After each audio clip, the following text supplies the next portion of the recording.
Hi, a quick message from me, Caroline, host of Bump to Business Owner. This episode is part of a very special six-part collaboration with Lucy Wheeler, mum and founder of Lucy Legal. If you're running a business, don't trust AI and Google to cover your legalities. Lucy Legal was created to make your life easier. Check out Lucy Legal for real legal guidance, templates, and support. Go to the link in the show notes of this episode. Now on with the show.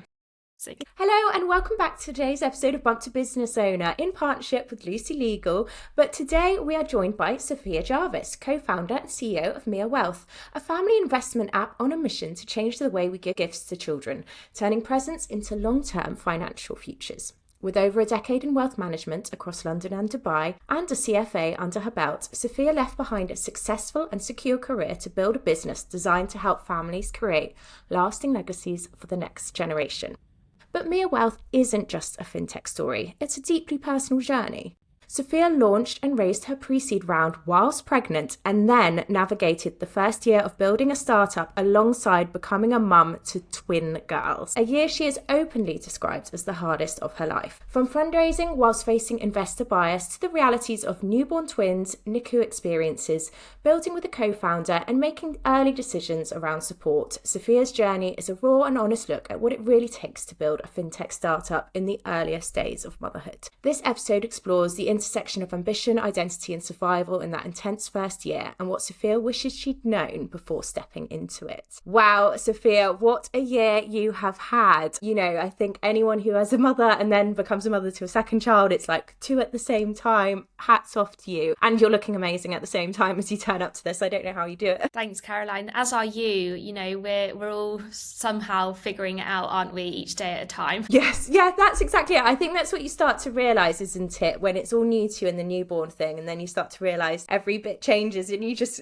start to learn to figure it out continuously as you go. I think that's something that's quite hard to get your head around once you're out the newborn stage. What do you think? Yeah, it's so true. And I mean, like many, I probably now asked ChatGPT way too many questions. I kind of, for parenting, I haven't really done it because it's not been that habit of mine, but I'm sure it's different now. It's funny how times change so quickly. I mean, probably, maybe it's not the best source of advice, but probably every single day I'm on ChatGPT asking, should I do this? Is this safe for them? Can they eat this?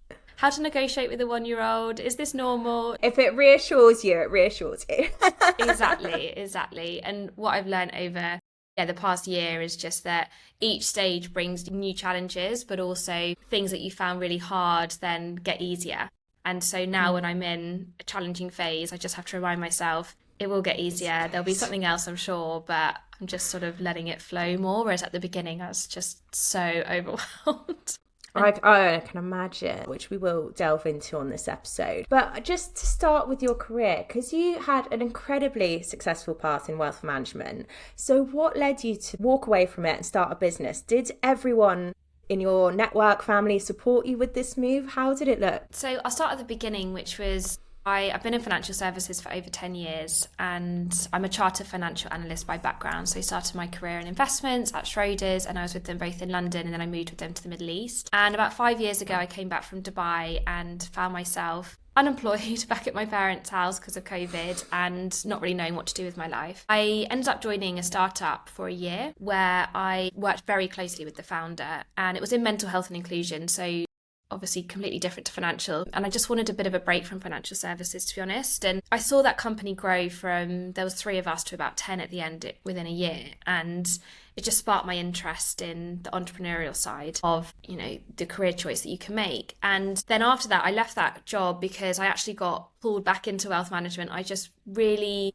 wanted to help people with their personal finances. I found a real passion in helping, you know, Mr. and Mrs. Smith and their children be able to build wealth for themselves. So I retrained as a family wealth manager, started working predominantly with families, and I was working with 150 families at the end. And the same conversation just kept coming up time and time again, which is, I wish we started investing sooner. You know, I was helping parents with their pensions and their ISAs and trust planning. But everyone just kept saying, I wish we invested 20 or 30 years ago. And so the conversation then naturally steered towards children. And so I started investing for children, whether it's their own children, grandchildren, godchildren, nieces, nephews. I was setting up junior stocks and shares ISAs, which children can access at 18, and junior pensions that people don't know about. It is honestly the best secret that shouldn't be a secret. out there Can I in the say my market. husband has one? It's insane what his pension is, Does thanks he? to his dad. It was obviously his dad that did it. And I'm like, because I didn't know about it, I'm like, wow. It's amazing. I can't believe your husband has one. He is in the 1% of the population that's estimated that actually have junior pension. So his parents did an amazing thing, and it's not easily accessible, and that's why lots of us, don't even know about it, let alone have one. And so I was setting up the junior pension and the junior stocks and shares ISA, and I was just really frustrated at how long it was taking. As an advisor, I have to write suitability reports. So it often would take weeks to set up these accounts, and children typically have smaller amounts in these pots. So it could be, £50, £100. And so commercially, it just wasn't making sense to me as a business, even though I loved doing it and I knew it was the right thing to do. I think my youngest client was 3 weeks old with a junior pension. As soon as we got the birth certificate through, we set her up straight away. And so I looked outside of the wealth management industry, or the traditional wealth management industry, and I looked at investment apps, and I thought there must be an investment app that's doing this really well and making it really easy for parents, grandparents, family and friends to put investments into children's accounts, the junior stocks and shares ISA and the junior pension. And there isn't. There was this evident gap in the market. And also, as part of my research, I still am. I'm probably unhealthily obsessed with solving this problem on how we get more children investing and access to investments. But as part of my research before I decided to leave my job, I surveyed 400 millennial mums across the UK, and I asked them, are you concerned about your children's financial future? And if you are, what's your biggest concern, and would you use an app, to help? And 93% said that they're concerned about their children's financial future, which is actually higher than I was expecting. Wow. And not surprisingly, the biggest concern was around how are our children going to afford their first home? But then after that, it was, how are they going to afford university if they go down that route?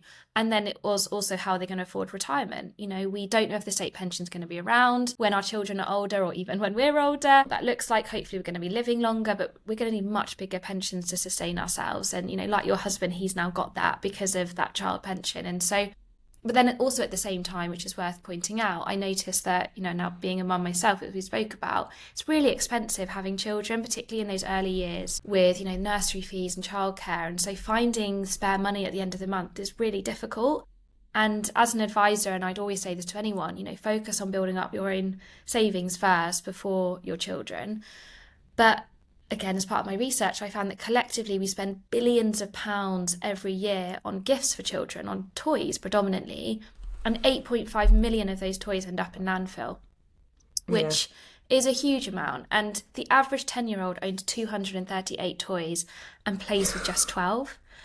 So we have this gifting culture that's not sustainable, and at the same time, why don't we think about potentially redirecting some of that money that we spend on gifts for children and instead buy them investments, so those investments can grow with them and can unlock opportunities like university if they want to go down that route, or their first house deposit. That's where Mia Wealth was born. It's solving that problem, and we make it really easy for parents, grandparents, family and friends, uncles and aunties to buy investments for children instead of more toys. We're live in the market now with our junior stocks and shares ISA, and we are going to be launching the junior pension in the future. Wow, what a business, Sophia, and so needed. And just on a simple thing, I just take myself back to as a millennial mother with boomer parents who they buy so much more things for my kids than my grandparents bought me. So much stuff. And it used to give me real anxiety when I was in those early years because of the planet and everything. So I'd be like, downloading the app now and be like, no, send it here, they do not need any more. Exactly, it's so true. And that's what I'm experiencing with my girls. They've only just turned 1, and already I spent yesterday evening piling up a box of toys for charity because they've already outgrown them. And I'm not Scrooge, and I'm not saying, don't ever buy gifts for children, because the reason that we do it is because we like to see the, obviously how happy it makes them. The joy. But can we just gift a bit smarter and more meaningfully, and like you said, typically it's parents, we're the ones that will buy a gift that we know that they really want, or we, group a gift together with family members if it's something a bit more expensive, like a bike or something. But for kids' birthday parties and things like that, where you just end up getting a lot of sort of bits that they don't necessarily need and they don't play with, and also it's a lot of clutter in a small space. Like I've only got a small house. There's too much, definitely. So it's amazing what you have built. And you knew you were going to be launching this while having twins. You knew that while you're pregnant. So let's go back to there. Did you have some preconceived thoughts of what it would be like versus the day-to-day realities? Yeah, it's a good question. I mean, you couldn't have written it, but the day after I finally built up the courage to leave my job and start the business, I found out I was pregnant. And and you didn't know it was twins at this point? I didn't know it was twins, but quickly I got really sick. Like, my morning sickness was really bad.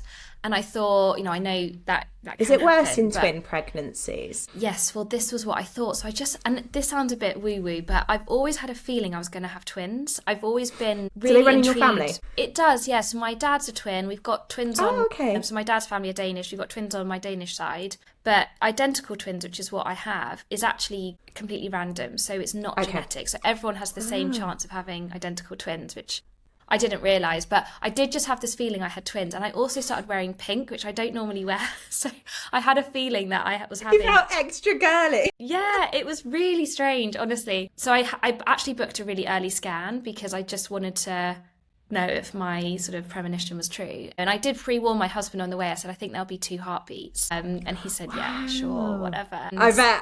I can imagine. It's like, yeah, whatever, this feeling you have. And it's like, don't underestimate a feeling. I know, but women's intuition, it's strong and powerful. Yeah. And yes, obviously that was what we saw on the screen was 2 heartbeats. So he nearly fell off the chair. I've never seen anyone rush home so quickly in my whole life to open an Excel spreadsheet and try and now work out financially how we were going to do this. So practical. Yes, he is. And then me on the emotional side, I was thinking, I've just started this business. I don't think I can do this. I know, I feel really sick. I wasn't expecting to have a baby, let alone twins at this stage. And I would, be lying if I said I didn't have so many moments of doubt and so many moments of just thinking, I can't do this. And I listened to your podcast, Caroline, as you know, and it's really got me through. I feel so That's when I started listening. Yeah.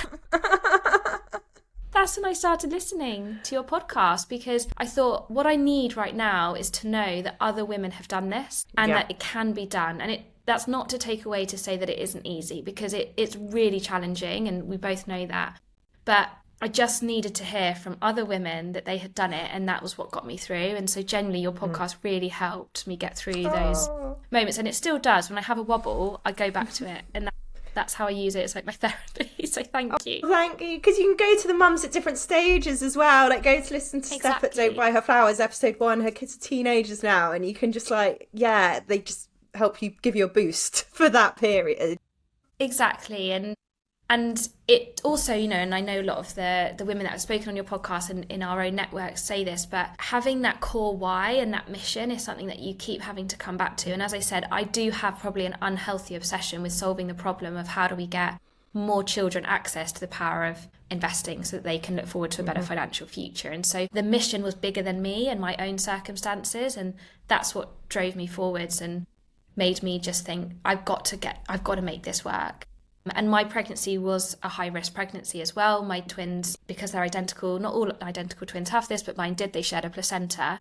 So that meant that it was, scanned every 2 weeks, a lot of hospital visits, a lot of, fear and anxiety around that, whilst also navigating, starting the business and fundraising at the same time. And that's why I say it was the hardest year of my life. But actually, before this podcast, I think it's actually been 2 years. It's sort of flown by, but from when I got pregnant, which was in July 2024 to almost 2 now, almost 2. Is there anything you did an amazing job, because I wasn't always ready. I remember being pregnant with my first, and my friend at work was listening to Happy Mum Happy Baby. She wasn't a mum, she now has 3 kids, so it was always in her path, but I wasn't even ready to listen to Happy Mum Happy Baby. So you did such a good way, which I think is so important, of trying to understand how mothers were doing it, which I think is something also really missing from younger generations of women, is that really being bringing them into this motherhood journey before they have kids, because it's kind of seems a bit us and them at the minute. What do you think? It's a really good point. And it was funny because although I was listening to your podcast, I was very much focused on mums that had built businesses. I hadn't really connected to what it was actually like to be a mum. And I think that was for a number of reasons, but the main one was that I was scared, to be honest, with my pregnancy because, as I said, it was a high-risk pregnancy. I was given a probability that the girls could get something called twin-to-twin transfusion syndrome, which sadly, if it's not treated, it can be fatal to both twins. And so I didn't allow myself to connect with what happened after they were here. I was just so focused with getting them safely earthside, and that was just everything. So it was all about like the pregnancy itself and then running the business alongside the pregnancy. And I hadn't even thought about what would happen when they were here. And I wish I had spent more time on that, because it probably wouldn't have been such a big shock to the system when these two babies did, very thankfully safely arrive into the world. I just didn't know what to expect at all. Yeah, and I know there's the school of thought of you can't prep for that. And I don't think on an individual basis anyone could have gone, Sophia, this is how we prep you for it. But I do think it's maybe a wider society sort of answer of not separating the mother, newborn, toddler period from the rest of society, like having more child inclusive spaces, maybe things like that, and motherhood inclusive spaces maybe, that where we're all together. So you'd wish you could have prepared for that. And was there anything else about this transition? Like, how did you prep for the business, and did you have an idea of taking any maternity leave? What were your thoughts around that sort of period? So I went into my first funding round, I think I was about 5 or 6 months pregnant by then, and I first thought, should I share this with investors or not? Because it was quite hard to not share it if it was an in-person meeting because of a twin bump. I was looking pregnant. What kind of investors were you going for, VC or angel, out of interest? Good question. So to be honest, I didn't know anything about fundraising before I started fundraising. I had to seek advice from an incredible coach, a lady called Sarah King, who I was actually an angel investor myself in her business. And so I reached out to her and I said, please help me. I'm about to go into this funding round. I'm pregnant. I don't know what to do. And she really helped me navigate what types of investors I was looking for. And we decided together that angels was the type of investor that I really wanted in the business at that early stage. And we also decided between us that actually sharing my pregnancy is something that I am choosing to do to investors, because I wanted to attract the right type of investors that saw being pregnant and then being a mum as a strength. It was challenging to do that because I did get a lot of no's because I was pregnant, and openly people would say to me, I'm not investing in you because we don't know how you're going to manage it when you have these babies, which was really frustrating because you don't know if a man going out and fundraising and his wife's about to have twins that he would have had the same reaction. But the investors that I have got on board are really supportive of the journey and me being a mum, and it being a mum is my biggest strength. It's made it so much more deeply personal to me, this mission that I'm working towards. But navigating that journey whilst being pregnant and raising money was extremely challenging, and it's not something that I would recommend, but it is something that you can do, and it's just about taking care of yourself as much as you can as well during that time, and also just seeing it almost as like a filter of the types of investors that if they're going to say no because you're pregnant, they're probably not the right investors that you would want on your cap table anyway. Yeah, I had a similar thing with clients when I was pregnant and launching my business. I was like, well, if they don't come on because I'm pregnant, I have to just think they're not the right client for us, basically. And it's also a fact as well, what you're navigating, all those, meetings you're having. I think navigating hospital appointments when you're pregnant is hard enough, but especially for you, having to go in so often and being a high-risk pregnancy, it's even just the logistics of everything you were really going through. And when you were going through that, I know you're happy to talk about is that your twins needed a neonatal intensive care stay. Had they I think something a lot of the community like to think is that they'd like to have been prepped about what a neonatal intensive care stay was. That discussed with you, talked about with you? Yeah, it wasn't really. And so really, I know that's interesting. That you've gone through it before. It's a really hard experience to go through, particularly as with everything else going on. It just is so unnatural to give birth and to grow these babies and then be taken away and, for how long you don't know. And that was extremely traumatic to go through. And my pregnancy started getting quite traumatic, to be honest, at about 24 weeks because I had an early labour scare. And oh gosh, I was in hospital and they sort of prepped me then. They said, look, if the babies are coming now, they will go into NICU, and sort of explained it. But I was I wasn't really in my right mind. I was so scared that I wasn't taking it in, and it was all happening so fast. Now, luckily that didn't progress and I went home, but I was meant to be on bed rest for the rest of my pregnancy. But I was still fundraising at the time, and so yeah.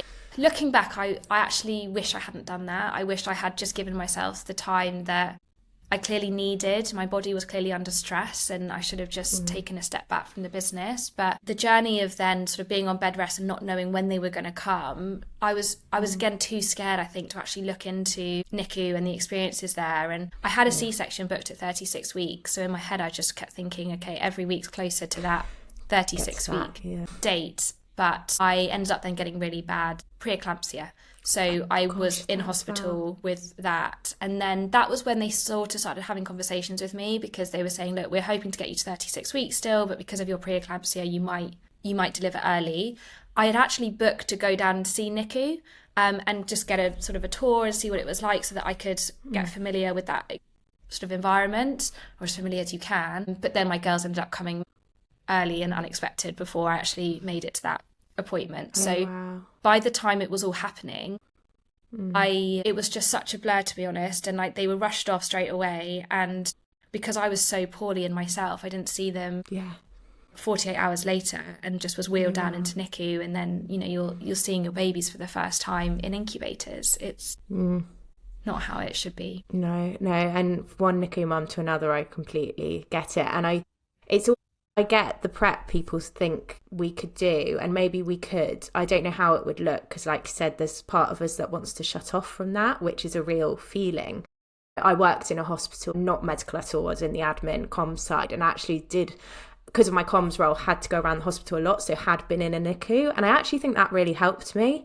And but I wasn't pregnant, and it was like when children were way off, and it's really interesting. That helped me, because I felt, you know, I was like, I got it, I knew where the babies went when they're sick, and had seen some, but it isn't, you know, not everyone has that opportunity, and it is a really horrible environment, isn't it? It is, and it's good. I'm glad that you had that experience where you could see it, because actually when I did go down and see them for the first time, obviously it was, you know, it just feels, as I said, so unnatural for your babies to be in an incubator, and you hear them cry and you can't go and get them. You have to, you know, wait for 2-3 nurses to come with all the wires, and then even when you do hold them, you know that you're just looking at the monitor waiting for something to start beeping, and then you have to give them back. And just the whole experience was very difficult. But over time, as we got to know the incredible NICU doctors and nurses and the other families that were in NICU, I mean, as you know, you spend a lot of time by their incubators and just with them, and you get to know everyone around you.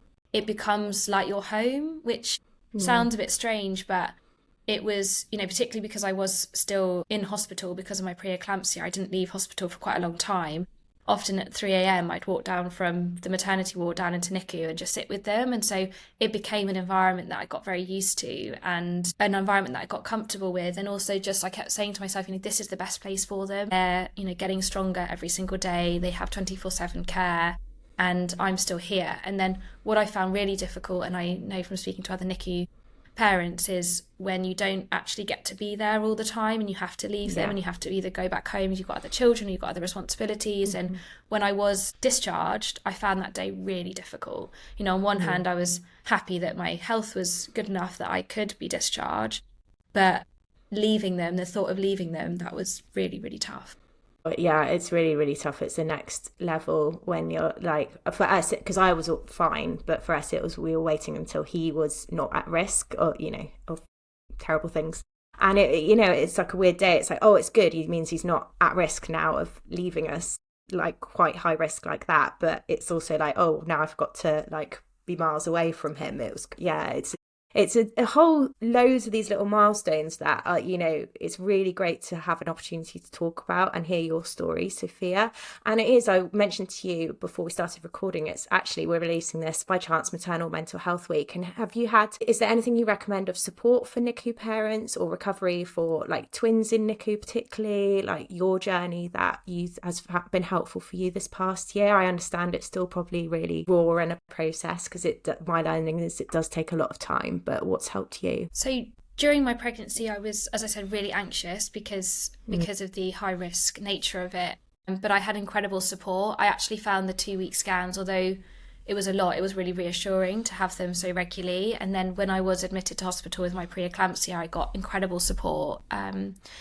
And, you know, a doctor did a round every single day, and I had regular scans, midwives checking their heart rate. And so I just felt very safe. And then as soon as I gave birth, it completely changed. And it's really sad because you know, we all know NHS hospitals are understaffed. And the midwife that was looking after me, said that I was one of 13 mums that she was looking after. And I, because of my preeclampsia, needed a lot of blood pressure medication, and the reason why it kept getting worse and worse because I wasn't getting my medication on time, and so my blood pressure would spike to really scary levels that I'd be taken down to the observation ward because I was at high chance of having a stroke. So instead of me being with my girls in NICU and pumping and trying to do what I can, I was on observation ward. So I found that really difficult. And also when I did give birth, I don't know how many hours it was, I think it was about 20 hours on the observation ward on my own, surrounded by mums and their new babies that they just had. And the reason that they wouldn't take me off that ward is because my blood pressure was so high, and they had to observe me. But I kept saying my blood pressure's high because my babies have gone and I'm being surrounded by babies and hearing them cry. So that was really difficult. And I was meant to be put in a section of the maternity ward for mums of babies in NICU, but again, because of capacity issues, I wasn't. And so I spent my time recovering whilst trying to process what had happened, surrounded by newborns. And that's all you want as a mother. You want your babies with you. You know, they still feel a part of you. And to be honest, my mental health was getting quite challenging at that time. I was finding it really difficult. And we know when your milk comes in as well, you're also very emotional. Yeah. And so combined with that, and this doctor came into my room. I called her an angel because it felt like she was.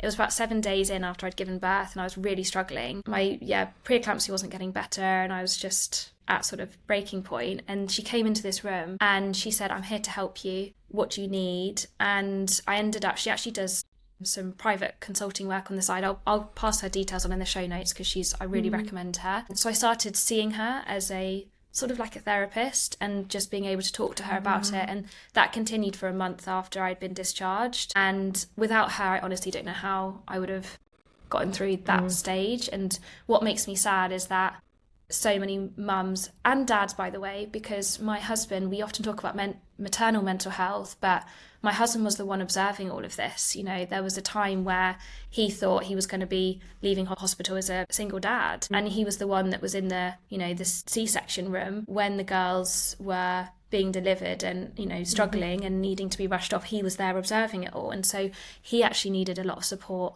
as well, and his mental health would have been challenged, and just so much more needs to be done in that period of, you know, post-birth and then during that NICU experience, and then also when you come home, because when I was fully discharged and we took the girls home as well, my sort of check-in was just a phone call. No one, you know, and it's like we've been through something massive, you know, we need more than just a phone call. But yeah, it's really, really tough. Thank you for sharing that.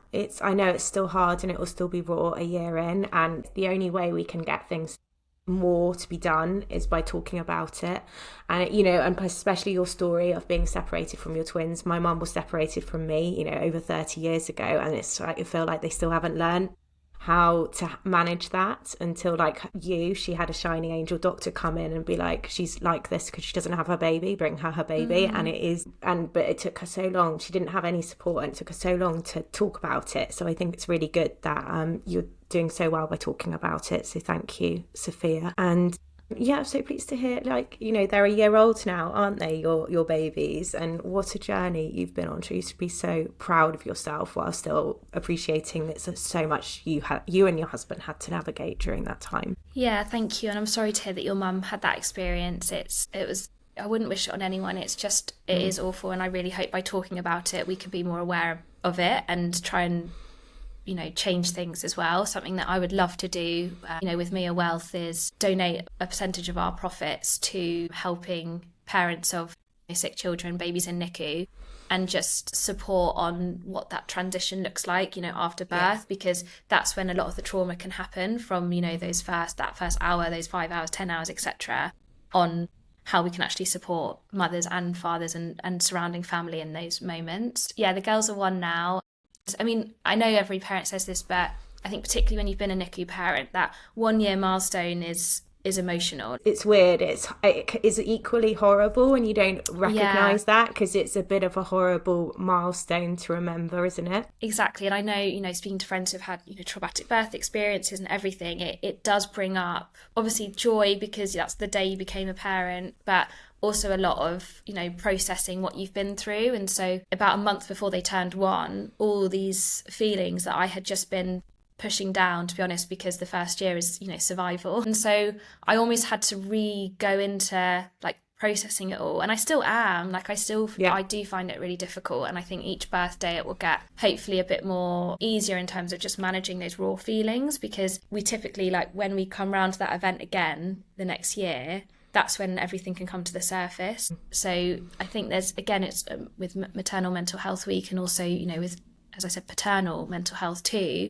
It's not just that support in those first few hours or those first weeks or those first months. It takes years. And I think that's sometimes that we forget as well as a society.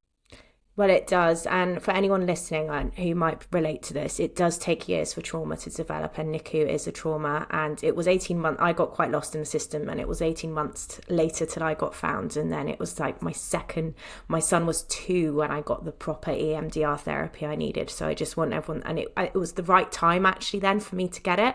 So I just want anyone listening who needs that validation, that if you're still in the thick of this or only 1 year in, it's a journey, and it does get better, and it does get easy to talk about, but you've done amazingly. And when you came out business-wise, not to, pull it back to business a little bit, you're navigating all of this, and then you still have this business. So how did you plan for that? What did it look like? Because you are very open that you got support in, didn't you, by way of nannies? So how did that look? What did you put in place? Yeah, so when I was about 6 months pregnant, and I started then thinking about what my maternity leave will look like and things like that, I knew that I needed to find someone to come into the business to help. So I was looking for my first hire. That's why I was fundraising prior to that.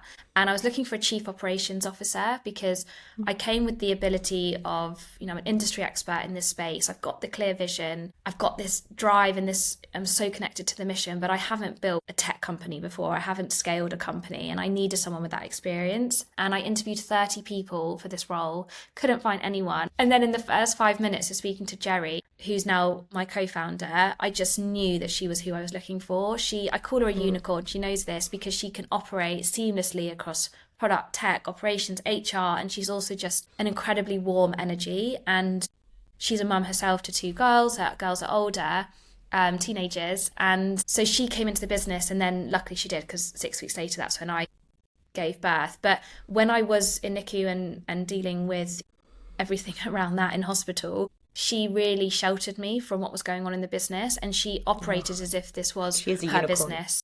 She is, and she just kept it going, and she made difficult decisions at the time that I would have backed 110%. So when I came back to the business, I only had a 10-week maternity leave, and I came back to the business, and I asked her to be co-founder, because she very much is, and this is her company too, and so that helped. And something that I was really naive about, which now as a mum sounds really silly to say, but when I thought, because of sort of social media, and I hadn't really been around many babies, I thought babies just slept all the time.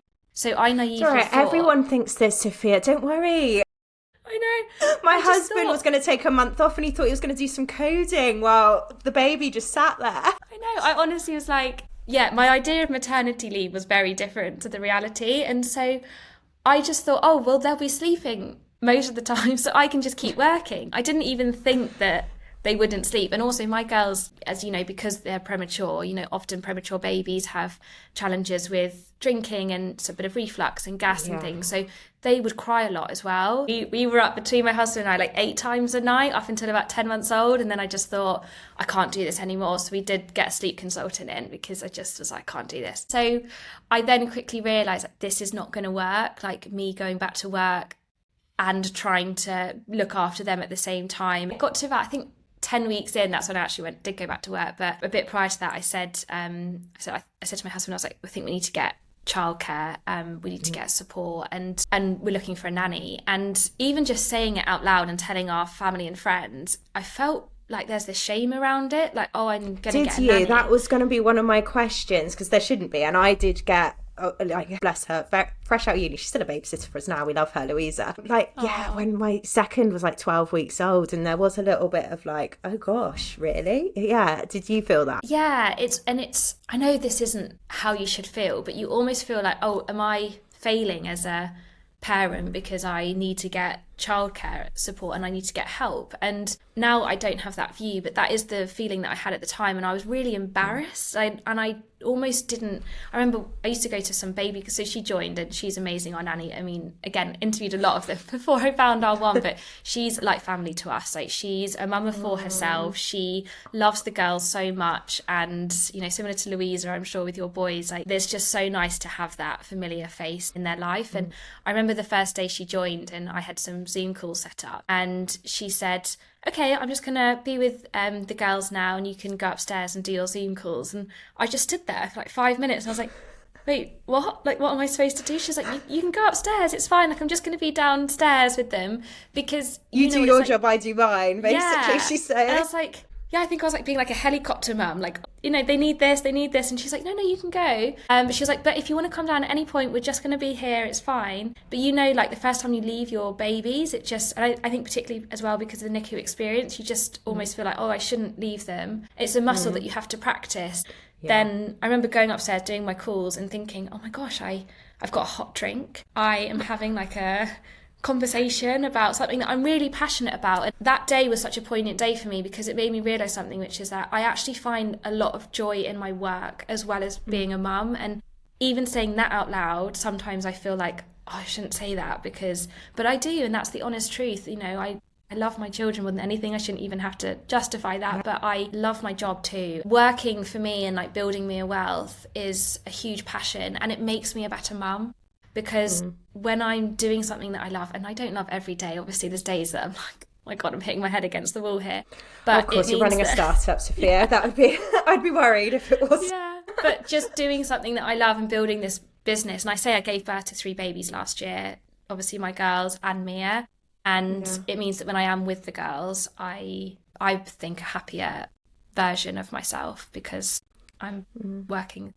I love that, and I love that you can embrace that, because it took me so long. I think it was like the second baby to kind of realise what kind of mum, parent I am, as well as working. And I have built my business for flexibility, but it's still a growth business. So it's about, you know, I can make the school runs and be more flexible compared to a lot of friends who are working, but other times I have to make sacrifices with evening things. It's difficult, isn't it? Because I've got an incredible group of mums from NCT that I met, and they were really, that WhatsApp group was so useful, particularly in those like early weeks and months where, you know, you're navigating things at the same time, because you can have mums in your network, and I've got friends that are mums, but even if their baby or child's like even just 6 months ahead, they're going through something different than what you're going through. And often they are. You think 6 months you're close together, and they're not. In that stage, it's so different, isn't it? And now it's really, you know, looking at, okay, who are like the long-term like mum friends that you have, because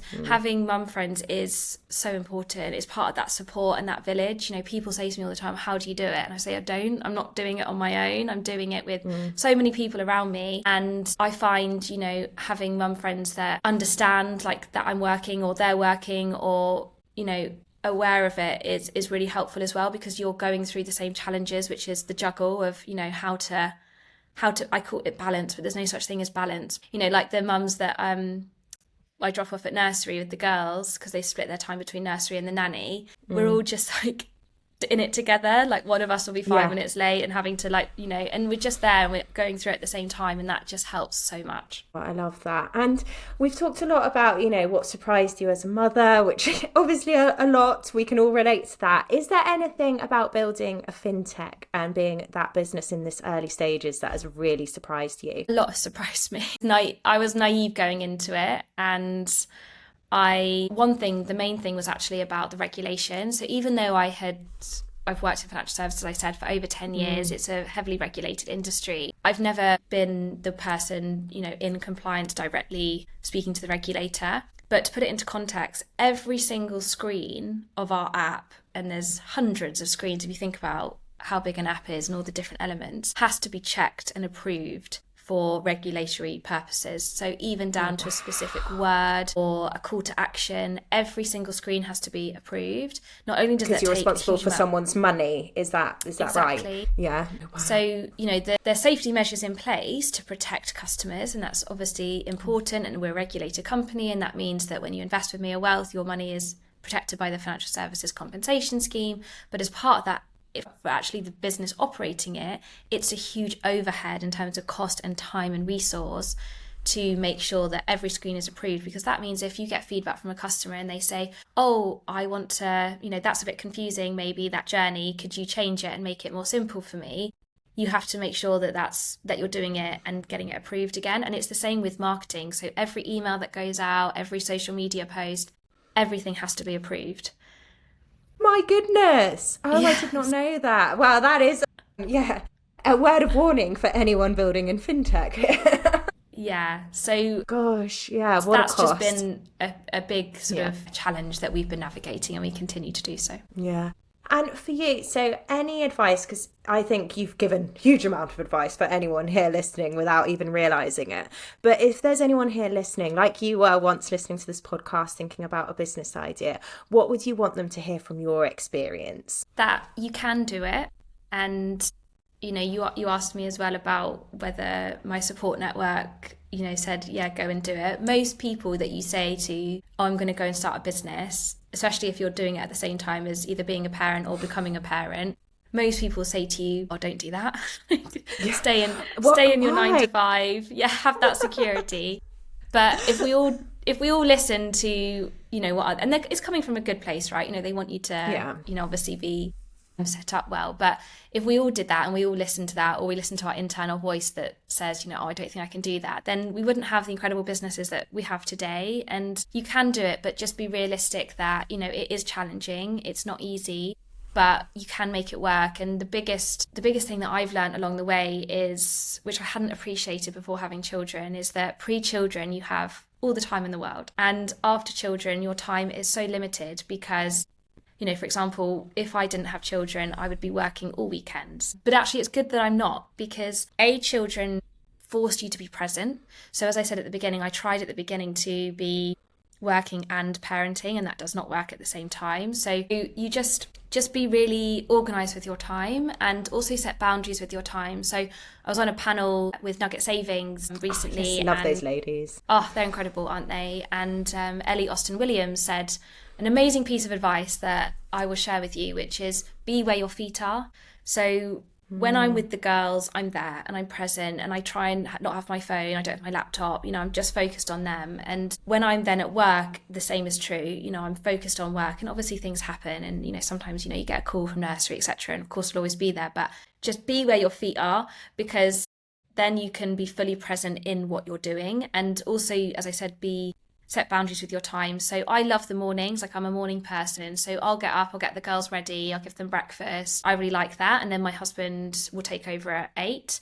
But then in the evenings, he does the 5 till 6 part of the day. So he gives them dinner, and then I'll join him, because putting 2 twins into like a bath and getting them ready for bed, it's difficult to do on your own. So, and I like to do it. So I'll join him at 6. And so my team know that between 6 and 7, they can't contact me. I'm not available. It's not always perfect. I'm out tonight, I've got an event. So, I'm not going to be around, but it's not always perfect, but that's what we do. And then also at the weekends, just being really set boundaries with your time with, friends and family. Saturdays are days that we see family and friends, but Sundays are just family days for us. So even if it's been like a chaos week, and I feel like I've only seen them in like an hour snippets here and there, we know Sunday is a day that we've got all together, and that's something that's worked for us. I love that. That's such helpful advice. And looking forward, what does success look like for you? What's next for Mia Wealth? I would love in the future, and hopefully not so distant future, that when we go to a baby shower or child's birthday or Christmas or special occasions, we don't just think about a physical gift, we think about buying an investment for that child's future instead. And the conversation is, oh, do you want a physical gift, or do you want me to contribute to your Mia account? I love that. Me too. It will happen. I love that. We like to end on joy. What have you learnt or have you found since becoming a mother, running a business? Have you found anything that just brings you selfish joy for Sophia? Yes, it's an easy one for me, and it's walking my dog and spending time with him. So we live by a river, and hopefully if it's a sunny day, just being able to take him on a walk on our own with a coffee and a warm pan of chocolat in the sun, that's what brings me selfish joy. That sounds dreamy, and I bet he loves it because it's selfish mum time for him as well. Exactly. Thank you much, Sophia. Where can people find you if they want to find out more about you and Mia Wealth? Thanks, Caroline, for having me. Honestly, it's been such an honour, and I've really enjoyed this conversation. And it feels very surreal because, as I said, a year and a half ago, I was listening to your podcast and now I'm on it. So it's amazing. So thank you. That's how quickly time moves, isn't it? Especially when you're mum of twins, I'm sure. It's flown by. So if you want to follow me on social media, my handle is @Sophia Jarvis. And if you want to download me at Wealth, we would love to be the home for your children's wealth. You just search Mia Wealth on the Apple Store or the Google Play Store and you can find us. Pop those details in the show notes. Thank you so much, Sophia. And thank you for joining us. Thank you, Caroline.